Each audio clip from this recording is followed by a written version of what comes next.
Have you ever caught yourself knocking on wood? Maybe you avoid saying, "Well, it's been quiet tonight," because somehow every nurse, police officer, or paramedic seems to know exactly what happens next. Perhaps you've worn the same lucky shirt to a job interview, rolled the same pair of dice, sat in the same seat every time your team played. You know it's not magic. You know it doesn't change the universe. But you do it anyway. Human beings are curious creatures. We pride ourselves on reason, celebrate science, and congratulate ourselves for leaving old myths behind. Yet, almost all of us carry at least one tiny ritual that makes us feel a little bit safer, a little bit more prepared, or a little bit more in control. Tonight, we're going to explore why. Myths and legend. History and hysteria. Religion and the far reaches of the occult. These and more are the children of a common thing: belief, an intrinsic part of what makes us human. I am your host, Liam Blackwood, an independent scholar of esoterica and eccentricities, a rational skeptic, father of two, writer, and general lover of life. Pull up a chair, fellow lamplighters, and let us cast the shadows back a bit as we examine what lies in the light of Occam's lantern.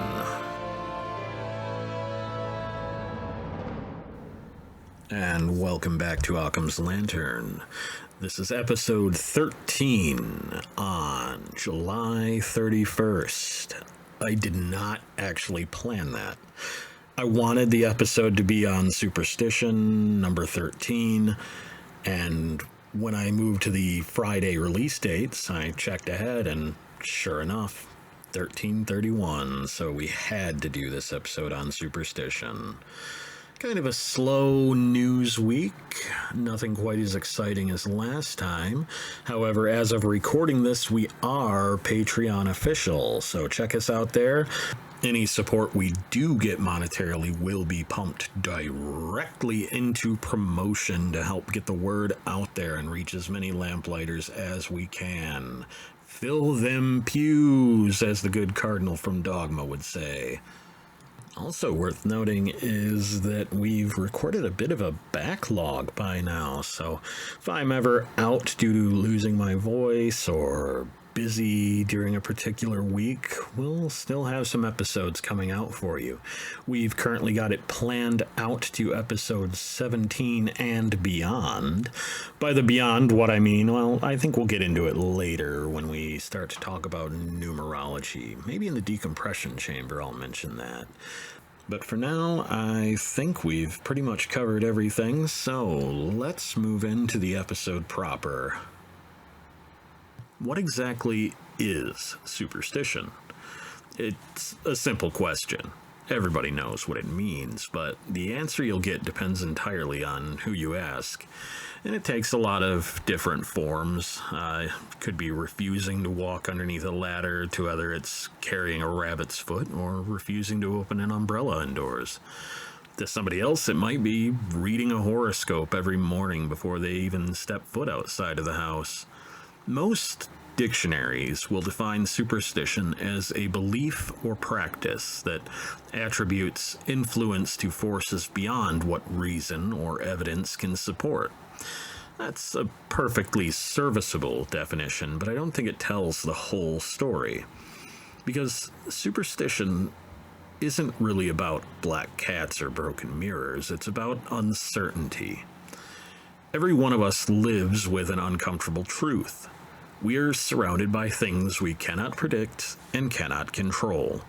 Illness, weather, accidents, fortune, love, success, failure, our favorite sports team's performance, or even the future itself.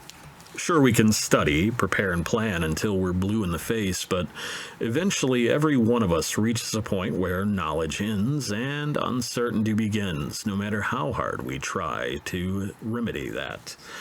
Human beings have never been particularly comfortable living in uncertainty, so we naturally build bridges across it. Sometimes these bridges became religion, other times philosophy or scientific hypotheses waiting to be tested.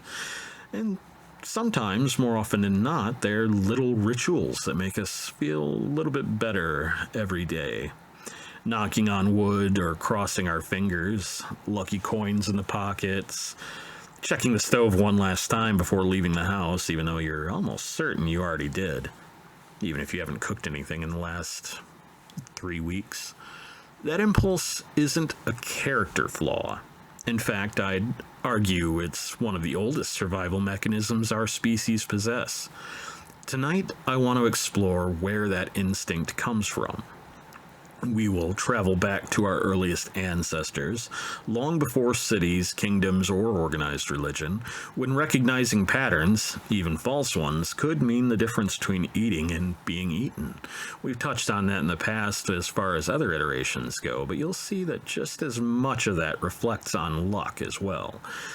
Folklore, rituals, charms, curses, traditions that still survive thousands of years later. And from there, we'll move on to the modern world, because superstition never really disappears. It just kind of changes what it looks like. From athletes' lucky socks to gamblers and even gamers discovering their own private little ceremonies.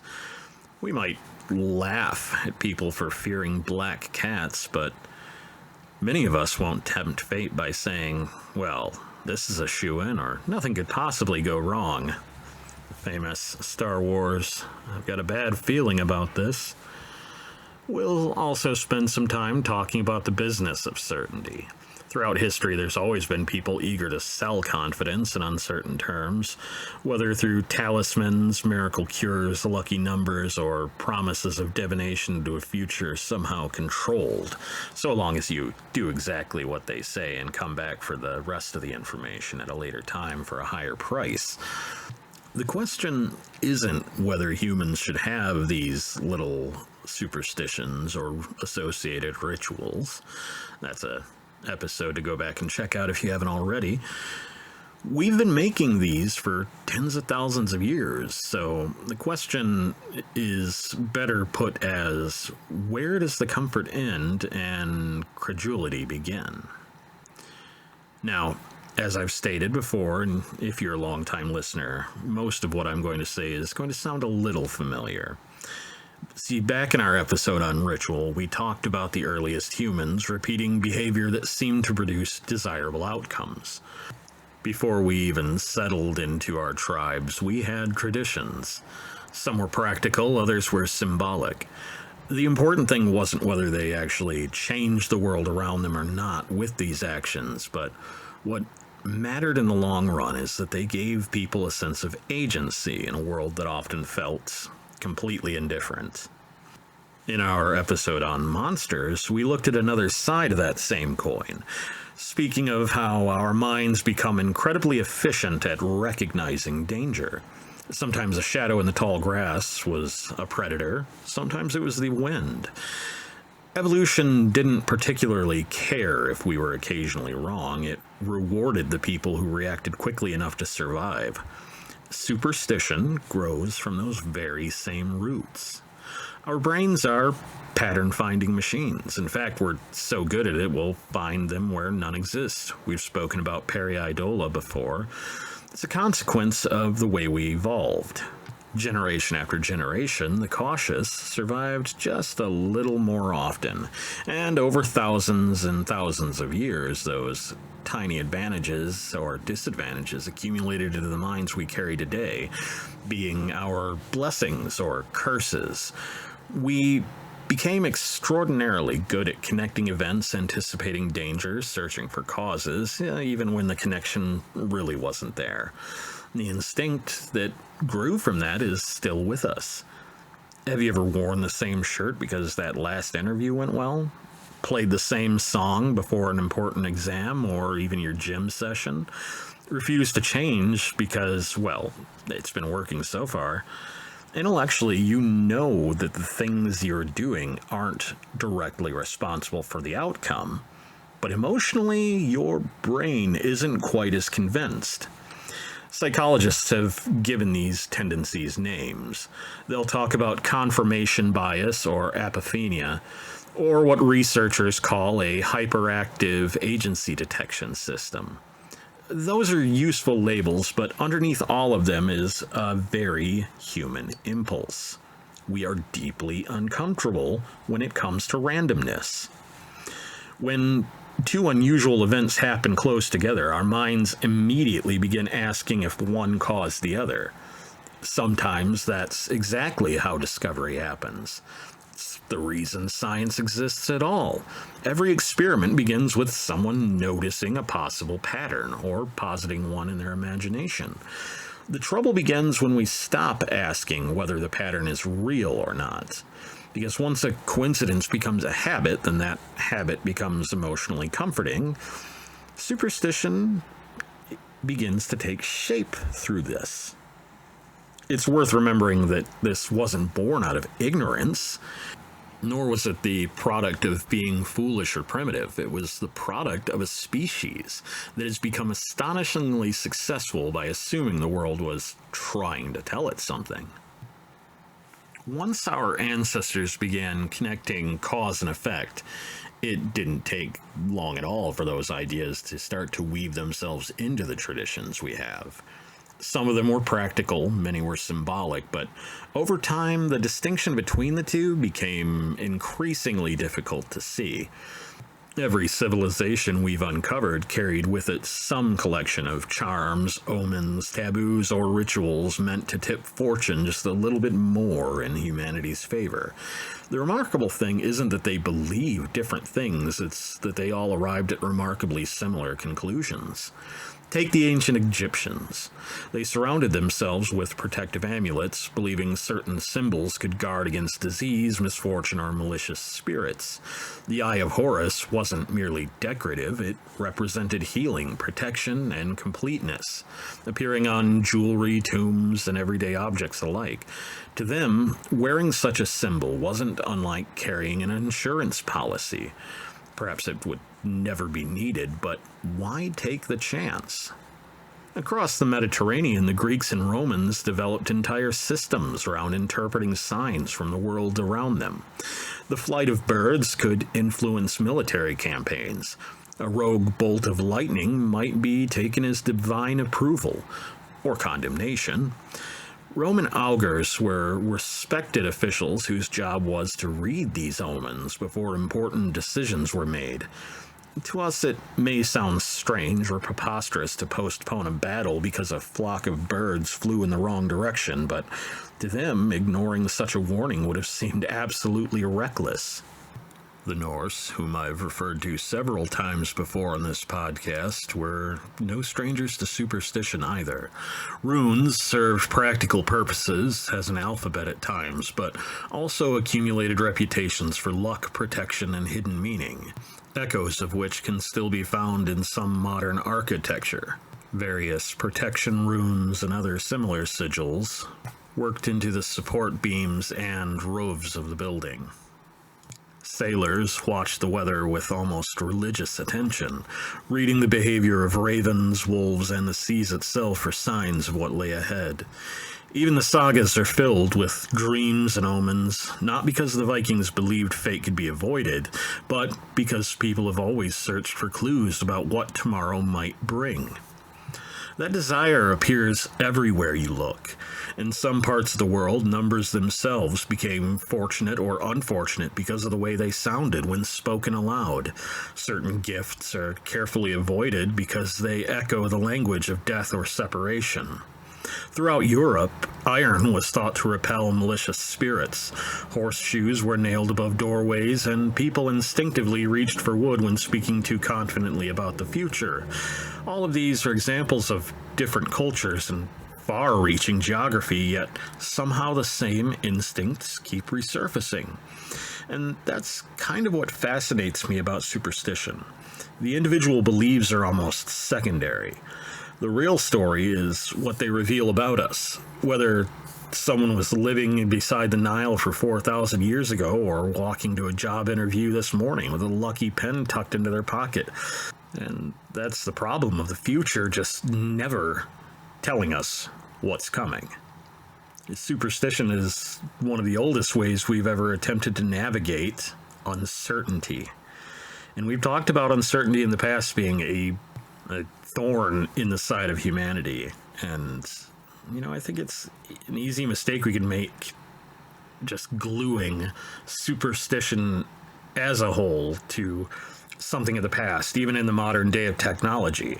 We kind of jokingly, ooh, knock on wood, or we just have this attitude of amusement and non-seriousness when talking about superstitions, unless you're one of the very superstitious out there, in which case you take it a little bit too seriously.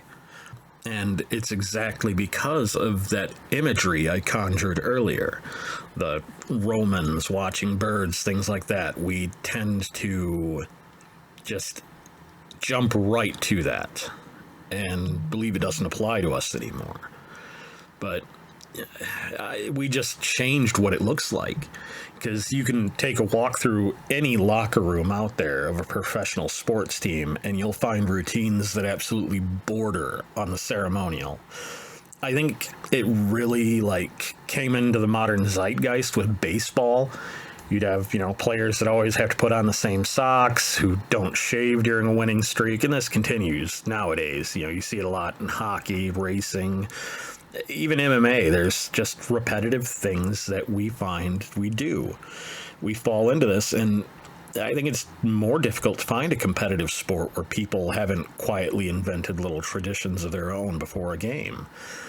What's interesting is that if you asked most of these people doing this whether they genuinely believe that their socks can influence the outcome of a game, they'd probably laugh, because, that's absurd. But they'll do it anyway. Because somewhere along those lines, the socks stopped being about luck. They became a part of getting into the right frame of mind. The ritual itself, ding ding, episode 2, became familiar, and familiarity has an incredible ability to settle the nerves.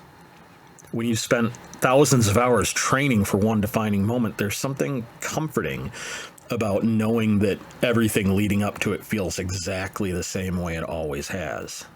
And it's not just sports. There's actors, theater traditions, break a leg.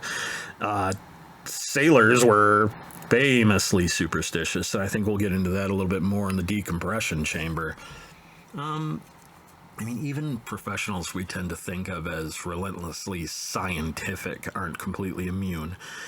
Even I've heard stories that the most, dedicated and intelligent and no-nonsense scientists can get downright silly about it, because they understand the need for that theatric, for that luck, for that, praying to the machine spirit, so to speak. You spend enough time around surgeons, pilots, firefighters, paramedics, there are routines that these people will refuse to break. Or whoever says the wrong thing at the wrong time is definitely paying for everybody's drinks after the shift. It's rarely described as luck, lucky, superstition, anything like that, but it accomplishes the same thing. They're creating a sense of order before stepping into situations where very little is actually under your control. And this isn't even getting into the habits that we never even think to call superstitious. Maybe you always drink your morning coffee from the exact same mug, despite having several others. Or a playlist, as I said, that you put on before an exam or a long drive, your road list. Maybe you have a favorite pen or a jacket you instinctively reach for whenever something's gone wrong for the day. Most of us have at least one little ritual like that tucked away. It doesn't have to make logical sense. It just makes us feel a little bit steadier during the storms. And I think that's the part we often overlook. Superstition isn't about attempting to control the outside world. It's not about believing that these things are going to work every time. More often than not, it's an attempt to regulate that little click inside of our heads. It gives us something familiar to hold on to while we walk into situations that are anything but familiar or anything but controllable. The lions have disappeared from the tall grass. And taking their spot, you have job interviews, medical tests, first dates, mortgage payments, championship games, phone calls that begin with, "Do you have a minute? Are you sitting down?" The uncertainty just changed. It didn't go away. It learned to wear a suit, to give one example. As we've become better at understanding the world, though, something interesting kind of happened.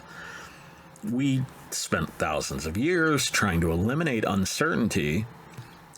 Agriculture, reducing the uncertainty of finding food, medicine, reducing the uncertainty of disease, or, engineering, and the uncertainty of bridge collapses. Hell, the entire insurance industry. But in many ways, civilization itself kind of became a project dedicated to making tomorrow a little bit more predictable than yesterday.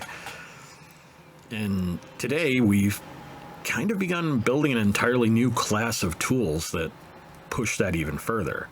We've got algorithms quietly deciding what music we will most enjoy, or what movie we want to watch next, what way to get home the fastest. Heck, even which person we might be more interested in dating. These recommendation engines have become so effective that we hardly notice they're making decisions at all. It's almost like a probability field that is taking this luck or this superstition that we used to need, and it's making uncertainty malleable instead. It is guiding that luck or that probability towards something we perceive as more favorable. And, we've talked about AI before, but it's definitely accelerating that process. And, on our video about immersion, we talked about, walking into your house and suddenly everything being exactly the way you need it to be. And on paper, that sounds wonderful. And in a lot of ways it will be, but I can't help wonder what disappears, what we lose when uncertainty disappears. Because uncertainty isn't just responsible for our anxieties, it's responsible for our surprises, for our wonder. It's the reason we stumble across a book we weren't looking for and that changes our entire day. The unexpected conversation that turns into a lifelong friendship, or the wrong turn that becomes the highlight of a vacation. Discovering a band because the song before it just happened to end before you hit next. And so many of the moments that we treasure happen precisely because life refused to follow a script. We've spent this entire episode talking about humanity's uneasy relationship with chance. For thousands of years, we invented Lucky Charms because randomness frightened us. Now we're beginning to build machines whose purpose is to remove randomness altogether, and I'm not entirely convinced that that's a victory. Because, luck isn't always something that just happens to us. It's the space where discovery exists. Uncertainty is the crack in the schedule that inspiration sneaks in. And again, I worry that there is something to be lost there. I think there'll always be a tension between our desire for certainty and our need for surprise. We crave stability. It is the drug that keeps us going. But we also need novelty. I think it's the same thing as being atheist or scientific or rational and still needing the amusement of magic and ritual. And I think it's the reason why, despite having us been in such an advanced society, having all this technology, we still buy mystery novels or go to escape rooms, things like that. We still want to roll the dice. We just don't want that chaos to rule our lives. But, you know, somewhere deep down, all of us in one level or the other understand that a world with no uncertainty would also be a world with very little wonder. And I think the biggest thing I've kind of taken away from researching this episode isn't that superstition is all lucky rabbit's feet or black cats or spilled salt. Those are just the decorations that have accumulated over thousands of years. Underneath them is this idea that is so much more simple. And honestly, it's something I'm kind of finding difficult to criticize. Humans have always wanted to believe that tomorrow can be influenced by what we do today. Sometimes that belief produced incredible things, though. It gave us science because somebody noticed two events seemed connected and decided to investigate. It gave us philosophy because people refused to stop asking questions about why the world worked the way it did. It gave us civilization itself because every generation tried to leave the next one with a little bit more certainty than what they had inherited. The trouble is that instinct doesn't have an off switch. The part of our brain that's constantly searching for meaningful patterns doesn't always know the difference between discovering one and inventing one. And I think every now and then it kind of gets ahead of itself, and that's where that superstition begins. Not because people are foolish, but because they're doing exactly what the human brain evolved to do. And that's kind of why I find it, it's funny, it's fun to, make fun of superstitions here and there or disregard them entirely. And there are people who take them way too seriously. But, if someone wants to wear the same hat to a football game because it's become part of the experience, there's no harm in that. If your grandma insists on knocking on wood, or your father carried the same lucky coin for 40 years because it reminded him of someone he loved or that it gave him comfort, even if it is to them a superstition and they believe deeply of it, so what? These traditions don't need to be argued out of existence. Are they real? Do they work? Does it matter? It works to them. They aren't equations pretending to explain the universe. They're little pieces of culture that I feel make us a little bit more human. Now, the point that I start to become uncomfortable is when it stops being something that is incidental and starts becoming the explanation for everything. I've met people, and I myself have fallen into this pit before where you just think you're unlucky. Every relationship fails. Every missed opportunity, every bad week somehow becomes further proof that the universe has it out for you. And once you've convinced yourself of that, it's incredibly difficult to see the smallest opportunities that are right in front of you. Every setback reinforces the story you've already decided is true, and eventually the story becomes more real than evidence. And to me, that's the kind of superstition and overthinking that needs to be avoided.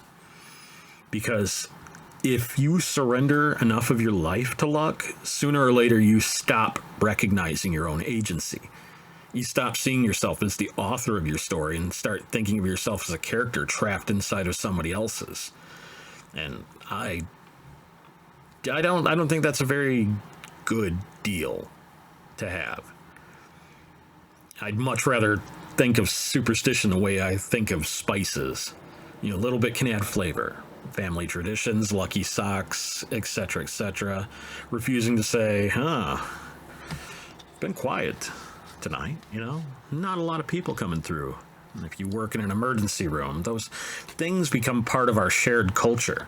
They're fun, they're comforting, they remind us that underneath it all, we're still the strange little primates trying to make sense of an unpredictable universe.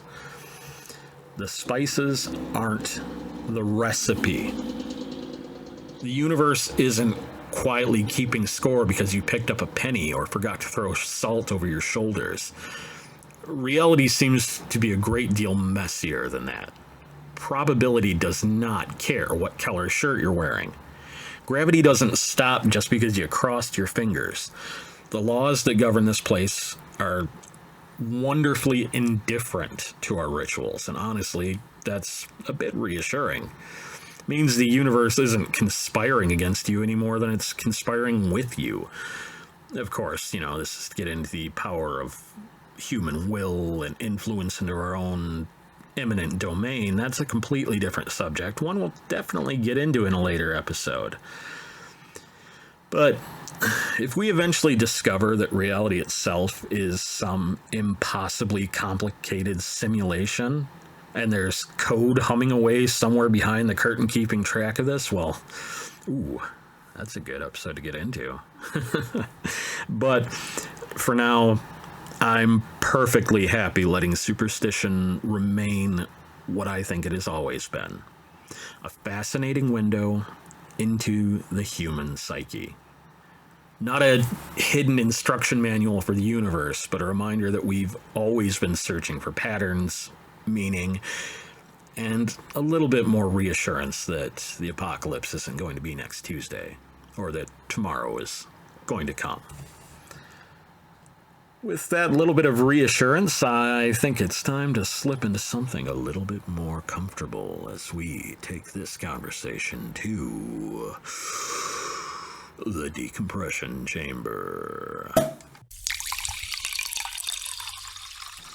All right, so this is going to be a shorter episode than before, but our last episode being over an hour long, I think we were kind of due for a smaller, bite-sized one right now. Where to start when it comes to superstitions? Now, I don't want to dive too deep off the edge here and go into numerology, because I have already set aside episode number 23 to delve into that particular bit of fun. But, without delving too deep, we can, of course, touch on triskaidekaphobia, fear of the number 13, which largely stems from a mix of ancient religious and mythological folklore. Historically, a lot of it gaining its sinister reputation is by disrupting the number 12, which a lot of ancient cultures viewed as a perfect and complete number. You see so many examples of this. 12 months, 12 gods of Olympus, 12 apostles, onward. In Asian culture, this is the number 4 because, it sounds like the word for death. So in Japan, when counting, they pronounce it as yon instead of shi, which is, death. In China, depictions of skeletons or skulls or any sort of dead like that is highly culturally insensitive. In Italy, I want to say it was the number 17. Yeah. And it was like the ultimate symbol of bad luck. It was the local equivalent of Friday the 13th, because in Roman numerals, 17, XVII, is an anagram of VIXI, which translates from Latin to I have lived, meaning, my life's over, I'm dead.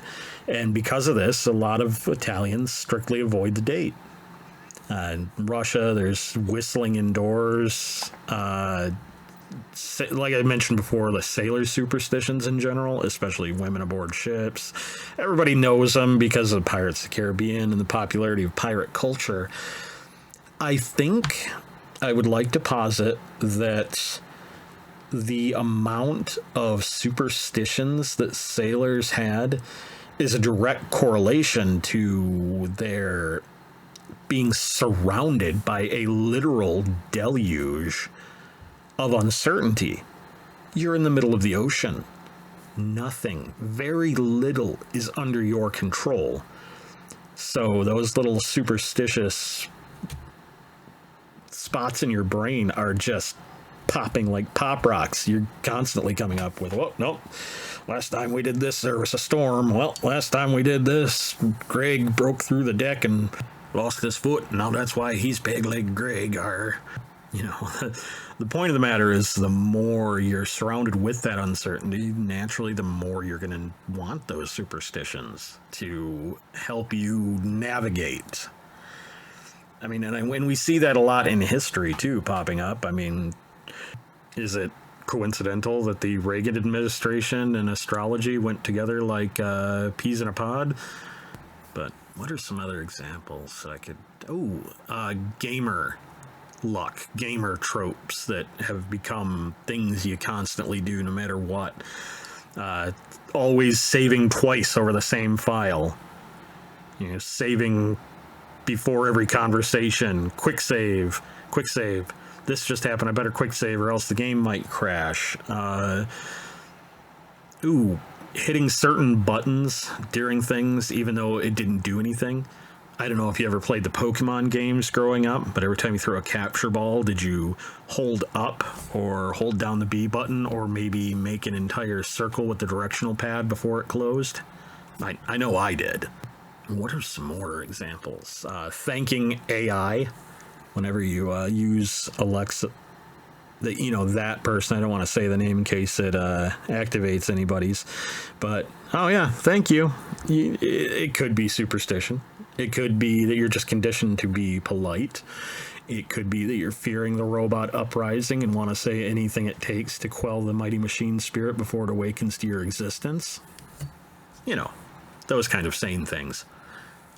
And I'm trying to think of personal superstitions and things that I have, but honestly, I think being a Satanist and having release through ritual and practicing of greater magic. Future episode definitely going over lesser and greater magic as an extension to the information drop I did on Satanism. But it kind of purges that superstitious need. Now, when it comes to gaming and things like that, oh yeah, I still do stuff all the time that makes no sense whatsoever, but it's just the way it's been done. With the podcast, every episode that I publish, I always either have a beer or a pour of bourbon, even though I don't drink often anymore since going on my diet, but just something to celebrate that energy going out into the ether of a new episode being published. And I suppose there is kind of a fine line between doing this for ritual and superstition's sake or doing it because we're OCD. Maybe something I'd have to bring up. I know in the future I plan on doing an episode on the history of mental health and different avenues of belief therein.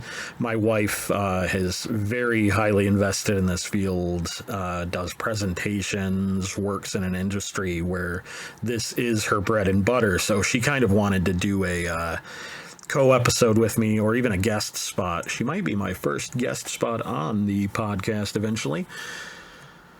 But personally, yeah, not a lot of either of that. So I think we've done some good examples. We've gone over some things. There are, of course, so many movies dealing with this subject. Oddly enough, the movie named Friday the 13th isn't really about superstition at all. I never really thought about that till right now. But I think we will start to bring it to a close there. If you have any particular superstitions that I haven't covered during this episode, sound off in the comments or let me know. Tune in next week as we take a detour into storytelling for Storyteller Sessions number 3, H.P. Lovecraft's The Music of Eric Zahn. Now, as fun as that will be, I have reached out to the Church of Satan and Magus Gilmore himself for the possibility of my reading the sequel and companion piece penned by the maestro himself, Zan's Reprise. If we get to do that in the future, I will be very excited. But until then, keep the fire stoked and the lanterns full. This has been Liam Blackwood, and you've been listening to Occam's Lantern. Music credit, as always, to Cellar of Rats and Nucleosis Games. Find us on Patreon to support the channel, Occam's Lantern. For questions or correspondence, reach out to Liam Lykos at zohomail.com. That's LIAMLYKOS at ZOHOmail.com.